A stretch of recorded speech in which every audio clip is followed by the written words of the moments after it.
Assalamualaikum warahmatullahi wabarakatuh. Saya Wahyono Regina, CEO Bank Syariah Indonesia Aceh, mengucapkan selamat belajar Al-Quran melalui program Serambi Tahsin. Semoga program ini menjadi ikhtiar kita bersama untuk menjadi lebih dekat dengan kalam Allah. Selamat belajar, selamat menjalankan ibadah puasa Ramadan. Semoga bermanfaat buat kita semuanya. Wassalamualaikum warahmatullahi wabarakatuh. Assalamualaikum warahmatullahi wabarakatuh. Kita lanjutkan pembahasan kita mengenai hukum tajwid yang ada pada surah Al-Fajr. Kita lanjutkan dari ayat 11 sampai ayat 16. Baiklah, sebelum kita membahas hukum tajwid yang ada pada surah ini, kita bacakan dulu terlebih dahulu. A'udzu billahi minasy syaithanir rajim. Bismillahirrahmanirrahim. Alladzina taghaw fil bilad fa'aktharu fiha al-fasad. Fasabba 'alaihim rabbuka sawta 'adzab. Inna rabbaka labil mirsad. Inna rabbaka labil mirsad.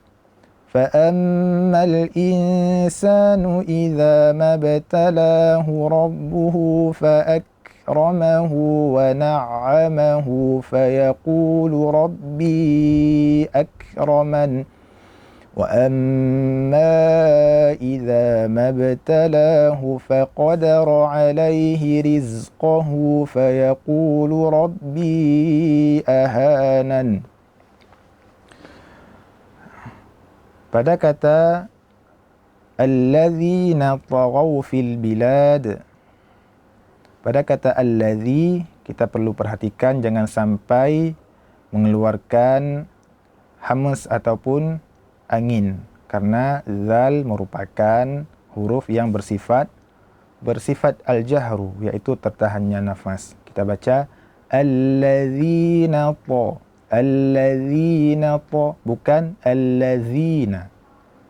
Kemudian pada kata taghaw itu ta merupakan huruf yang tebal. Kita baca ta, bukan ta.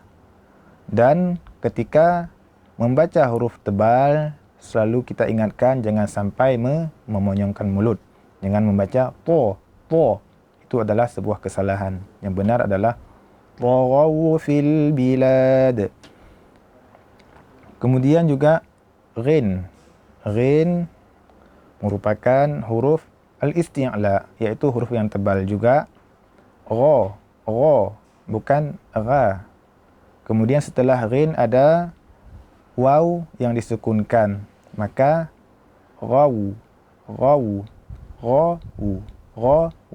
Jadi ketika membaca taghaw, kita memonyongkan mulut di sini karena waw, bukan karena kita menisti'lakan atau kita ingin menebalkan huruf ghin. Kemudian fil biladi. Fil bilad. Huruf lam sama seperti sebelumnya, huruf lam merupakan huruf al-bainiyah.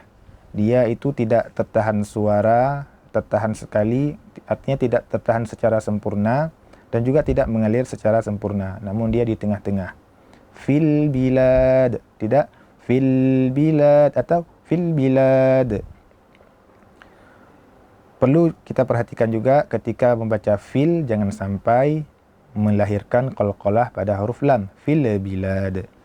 Selanjutnya, fa'aktharu fihal fasad. Pada kata aktharu, kaf di sini disukunkan. Salah satu sifat kaf adalah sama dengan ta, yaitu sifat syiddah. Maka ketika kita membaca huruf kaf dan dia dalam keadaan sukun adalah kita datangkan dulu sifat syiddahnya, yaitu kita tahan suaranya. Fa'ak. Kemudian setelah kita tahan suara, kita hadirkan sifat hamas, yaitu sifat yang terjadinya aliran nafas pada huruf tersebut. Fa'ak itu syiddah, kemudian ak. ketika kita lepaskan itu berarti kita sedang melahirkan atau mendatangkan sifat al-hamzu pada pada huruf kaf. Fa'aktharu fiha al-fasad. Al-fasad sama juga fihal fasad. Huruf lam itu adalah huruf al-bainiyah, yaitu huruf yang berada di tengah-tengah. Kemudian fasabba. Jadi ada huruf so, dia merupakan huruf isti'la. Kemudian setelahnya ada huruf ba, yang ba itu merupakan huruf yang bukan isti'la, artinya huruf istifal. Maka huruf yang tipis berjumpa dengan huruf tebal. Jangan sampai kita menebalkan huruf yang tipis dan begitu pula sebaliknya. Maka dibaca fasabba, enggak ada fasabba. Fasabba. Kemudian perlu kita perhatikan berulang-ulang kita ingatkan bahwa jangan sampai kita memonyongkan mulut kita ketika mengucapkan huruf yang tebal. Bukan sob, enggak. Fasabba alaihim rabbuka sawta azab. Alaihim rabbuka. Mim mati berjumpa dengan ra, hukumnya adalah al-izhar asy-syafawi. Fasabba alaihim rabbuka sawta azab. Kemudian pada kata setelahnya, inna rabbaka labil mirsad. Pada kata inna, di situ nun bertasydid. Yang mana ketika nun dan mim bertasydid, maka gunnahnya adalah yang paling sempurna, yaitu mereka pada martabah pertama. Yang paling panjang di antara yang keempat martabah adalah ketika nun dan mim musyaddad dan juga ketika idgham. Inna rabbaka labil mirsad. Kemudian pada kata al-mirsad, ra sukun. Dan sebelum ra sukun adalah huruf kasrah. Kita menganggap kita akan membaca mirsad. Namun juga perlu kita perhatikan. Kita harus melihat huruf setelah ra. Jika huruf setelah ra adalah huruf kasrah, adalah huruf yang tipis, maka kita baca tipis. Namun jika huruf setelah ra adalah huruf isti'la yang berharakat dhammah ataupun fathah, maka dibaca tebal ra-nya. Maka kita baca al-mirsad, karena huruf sad merupakan huruf yang tebal dan juga dia merupakan huruf yang berharakat al-fathah. Kemudian kita lanjutkan. فَأَمَّا الْإِنسَانُ إِذَا مَا ابْتَلَاهُ رَبُّهُ فَأَكْرَمَهُ وَنَعَّمَهُ فَيَقُولُ رَبِّي أَكْرَمَنِ. Pada kata amma di sini mim musyaddad ataupun mim bertasydid, hukumnya sama dengan inna, yaitu gunnahnya yang paling sempurna, al-akmal pada martabah pertama. Kemudian pada kata al-insan, nun berjumpa dengan sin, hukumnya adalah al-ikhfa. Al-ikhfa itu gunnahnya berada pada martabah kedua, yaitu sempurna, namun bukan paling sempurna. Maka al-insan, cara mengucapkan ikhfa adalah kita jangan menempelkan lidah pada makhraj nun. Jadi kita tarik ke bawah. Bukan al-insan, itu salah. Itu merupakan izhar. Ikhfa adalah kita samarkan al-insan. Kemudian juga yang perlu kita perhatikan dalam mengucapkan ikhfa adalah kita harus menghadirkan atau mendatangkan suara gunnah kamilah di hidung, yaitu gunnah yang sempurna di hidung kita. Kebanyakan suara ketika mengucapkan ikhfa adalah berada di hidung. Kemudian sedikit sekali suara yang ada pada mulut, yang namanya itu adalah suwait, yaitu suara yang sedikit. Maka yang benar adalah bukan fa'ammal in. Yang benar fa'ammal in.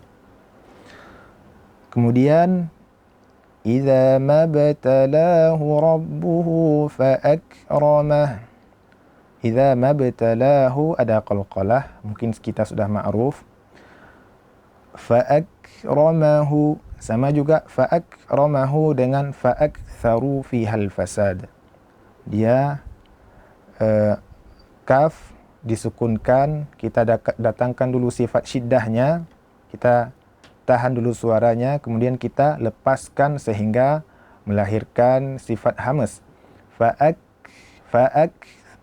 Fa'akramahu wa na'amahu fayaqulu rabbi akraman. Kemudian wa na'amah. Na'amah, ain merupakan huruf bainiyah, yaitu huruf di tengah-tengah, sama dengan lam. Kita tidak membacanya dengan wa na'a atau wa na', namun di tengah-tengah. Wa na'amahu juga perlu kita perhatikan ketika mengucapkan ain, jangan sampai mengeluarkan huruf tersebut dari hidung. Wa na'amah, yang benar adalah wa na', karena ain makhrajnya di tenggorokan bagian tengah sama dengan huruf ha. Setelahnya wa amma idza mabtalahu faqadara alaihi rizqahu fayaqulu rabbi ahanan. Amma sama dengan fa'ammal insan, yaitu gunnahnya paling sempurna. Kemudian perlu kita ketahui di sini pada ma ketika panjang. Mim dan nun ketika dia berharakat, dia merupakan gunnah yang paling tidak sempurna. Jadi dia pada, kita jelaskan tadi, martabat ada 4, dia itu paling bawah, paling tidak sempurna. Ma. Namun kita lihat di sini, mim dipanjangkan dengan alif. Alif makhrajnya di mana? Alif adalah di jauf ataupun di rongga. Jadi tidak boleh kita membaca wa amma dalam hidung. Namun mim yang pertama memang dalam hidung, kemudian ketika dia panjang, dia suaranya lewat mulut. Wa amma, bukan wa amma. Perhatikan perbedaan kedua pengucapan tersebut. Wa amma itu salah, yang benar wa amma ma. Kemudian pada kata faqadara alaihi rizqah, fa sendiri, qadara sendiri. Hati-hati ketika kita membaca huruf yang fi'il yang sebelumnya ada fa, jangan sampai menggabungkan fa ke dalam fi'il. Maka faqadara, yang benar adalah faqadara, pisahkan fa dengan qadara. Rizqahu. Zai merupakan huruf yang ar-rikhawah. Kita ulang lagi, apa itu huruf rikhawah? Huruf rikhawah adalah huruf yang suaranya mengalir ketika kita mengucapkan huruf tersebut. Jadi riz, bukan riz. Sama dengan bis. Riz, hanya saja pada sin dia itu merupakan huruf yang hamas, dan pada zai dia bukan merupakan huruf yang hamas. Riz, kita tahan nafas namun suaranya berjalan ataupun mengalir. Rizqahu fayaqulu rabbi ahanan. Rabbi merupakan mad jaiz, yang mana mad jaiz dan mad wajib dalam Tariq Syatibiyah, dalam riwayat Hafaz boleh dibaca 4 ataupun 5 harakat. Jadi kita ambil adalah yang 4 harakat. Fayaqulu rabbi ahanan. Apa itu harakat? Harakat adalah, apa itu 2 harakat dulu? Kalau 1 harakat adalah ketika kita membaca huruf qa, itu 1 harakat. Kemudian qa itu 2 harakat. Qa 3 harakat. Qa itu 4 harakat. Maka harakat bukanlah ketukan. Harakat merupakan ketika kita mengucapkan huruf yang berharakat sebanyak 2 kali, maka itu 2 harakat. Kalau 3 kali, maka itu 3 harakat. Kalau 4 kali, maka itu 4 harakat. Demikian pemirsa, semoga bermanfaat. Assalamualaikum warahmatullahi wabarakatuh.